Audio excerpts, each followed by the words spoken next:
ტოპ 5 ნიშანი, რაც ახასიათებს სინუსიტს, ყველაზე მთავარი ნიშანი არის ტკივილი და ზეწოლის შეგრძნება სახეში, შუბლის არეში, ლოყების უკან, ან ცხვირის უკან, ან თვალებს შორის.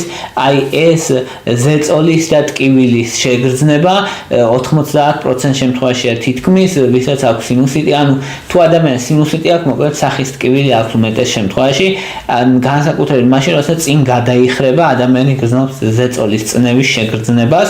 მეორე ყველაზე ხშირი მიზეზი, რომელიც თითქმის 80% შემთხვევაში ასევე არის ცხვირის ღრუში შეგუბება.